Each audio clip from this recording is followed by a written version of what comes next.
सुनहरी चिड़िया। एक छोटे से भारतीय गांव में, जो हरे भरे खेतों से घिरा हुआ था, एक लड़का रहता था जिसका नाम अनुज था। अनुज 7 साल का था और अपने आसपास की हर चीज के प्रति जिज्ञासु था। उसे खेतों में दौड़ना, पक्षियों को उड़ते हुए देखना और नदी की ध्वनि सुनना बहुत पसंद था। लेकिन एक बात अनुज को परेशान करती थी। वह कभी भी अपने पास जो कुछ था उससे संतुष्ट नहीं होता था। उसे हमेशा और खिलौने और मिठाइयाँ और खेलने के लिए और चीजें चाहिए होती थीं।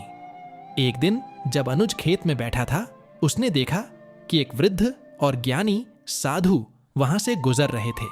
साधु ने अनुज की ओर मुस्कुराते हुए देखा और उसके पास बैठ गए। अनुज के बेचैन मन को समझते हुए साधु ने पूछा, तुम्हें क्या परेशानी है बच्चे?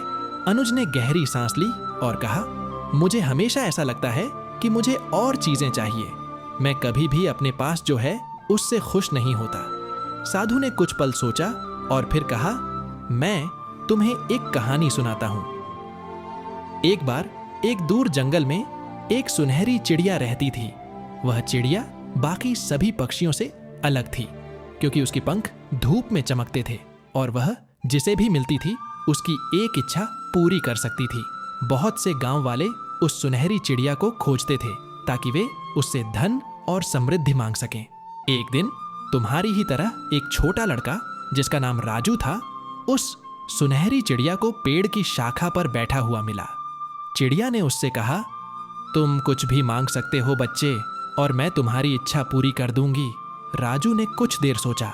वह सोने, खिलौनों या अंतहीन मिठाइयों की मांग कर सकता था, लेकिन इसके बजाय उसने कहा, चिड़िया, मैं हमेशा के लिए खुश रहना चाहता हूं।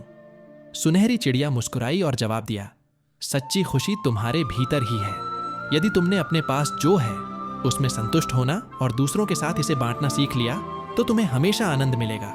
राजू ने चिड़िया की सलाह मानी। उसने और मांगना बंद कर दिया, अपने पास जो था उसकी कद्र की और दूसरों की मदद करने लगा। समय के साथ राजू को एहसास हुआ कि वह सच में खुश था, न कि धन या खिलौनों की वजह से, बल्कि इसलिए क्योंकि उसने अपने भीतर शांति पाली थी। साधु ने कहानी पूरी की और अनुज की ओर देखा। याद रखो, खुशी चीजों में नहीं मिलती, वह तुम्हारे दिल में है। जब तुम अपने पास जो कुछ है उसके लिए आभारी होते हो। अनुज ने उस कहानी के बारे में गहराई से सोचा। उस दिन से उसने अपनी छोटी छोटी खुशियों को सराहना शुरू कर दिया, अपने परिवार, अपने दोस्तों और प्रकृति की सुंदरता को। उसे एहसास हुआ कि संतोष और बांटने से उसे वह शांति मिली जो किसी खिलौने से कभी नहीं मिल सकती थी।